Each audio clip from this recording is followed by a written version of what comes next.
Reliance industries के निदेशक अनंत अंबानी आज 30 वर्ष के हो गए हैं। इस बार अनंत अंबानी ने अपना जन्मदिन खास तरह से मनाने का फैसला किया है। जो जन्मदिन से पहले 6 अप्रैल को रामनवमी के मौके पर 170 किलोमीटर की पदयात्रा कर द्वारकाधीश मंदिर पहुंचे और दर्शन किया। अब आज अनंत अंबानी किस तरह अपना जन्मदिन मना रहे हैं, इस रिपोर्ट में देखिए।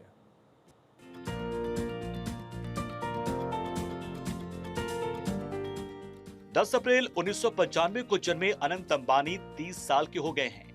अपने जन्मदिन को इस बार खास बनाने के लिए अनंत अंबानी ने 170 किलोमीटर लंबी पदयात्रा की। अनंत के गृहनगर जामनगर से शुरू हुई ये 170 किलोमीटर की लंबी पदयात्रा 9 दिनों तक चली और 6 अप्रैल को रामनवमी के मौके पर अनंत द्वारकाधीश मंदिर पहुंचे, जहां उन्होंने पहले दर्शन किए और अब अनंत अपना जन्मदिन द्वारकाधीश में ही मना रहे हैं। आज अनंत का 30th बर्थडे है और अनंत की इच्छा थी कि शादी के बाद वो इधर चल के आएंगे हमारे घर से, जामनगर से, और बहुत साल से ये इच्छा थी पर कोई साल नहीं हो पाया, कोई साल, और ये साल उन्होंने अपना मन लगा के ये कर दिखाया मुझे, और मुझे बहुत गर्व है इन पे कि आज हम इनका बर्थडे श्री द्वारकाधीश के साथ सेलिब्रेट कर रहे हैं। Thank you everybody. और जो भी घर से उनको ये दुआ देते रहे कि उनका पदयात्रा सफल हो, उनको भी हमारी तरफ से थैंक यू वेरी मच कि आपकी उम्मीद हमारे साथ रही। Thank you. ये पदयात्रा अनंत अंबानी की वर्षों पुरानी इच्छा थी, जो अब जाकर पूरी हुई है, जो उनके 30वें जन्मदिन के खास मौके से ठीक पहले पूरी हुई। अनंत के काफिले में कई लोग जुड़े। इस दौरान अनंत की मानवता को भी दुनिया ने देखा। जैसे अनंत ने पहले मुर्गियों को आजाद कराया, फिर एक मुर्गी को लेकर इस यात्रा में चल पड़े।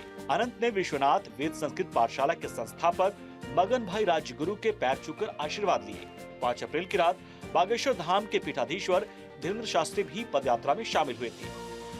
30 वर्ष के अनंत न सिर्फ एक उदार और लोगों से प्रेम करने वाले इंसान हैं, बल्कि जानवरों के प्रति अनंत का लगाव भी दुनिया जानती है। बेजुबानों के प्रति अनंत के प्रेम का ही एक उदाहरण है वनतारा, बेजुबानों का आशियाना वनतारा।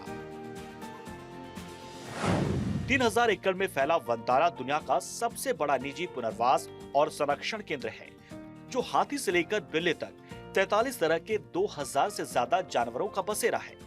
साथ यहाँ 48 प्रजातियों का संरक्षण और पुनर्वास केंद्र भी है।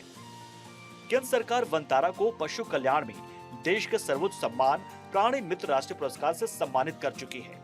बेजुबानों से बेहद प्यार करने वाले अनंत धरती के प्रति भी हमारी जिम्मेदारियों का पूरा ख्याल रखते हैं। यही वजह है कि उनके नेतृत्व में रिलायंस दुनिया ग्रीन एनर्जी को आगे बढ़ाकर पर्यावरण का ध्यान रखती है।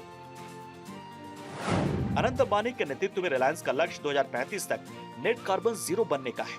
इसके लिए उनकी कंपनी स्वच्छ ईंधन और भविष्य की सामग्री के उत्पादन में नई क्षमताएं विकसित कर रही है। साथ ही कार्बन कैप्चर और स्टोरेज की नई तकनीकों पर भी काम किया जा रहा है।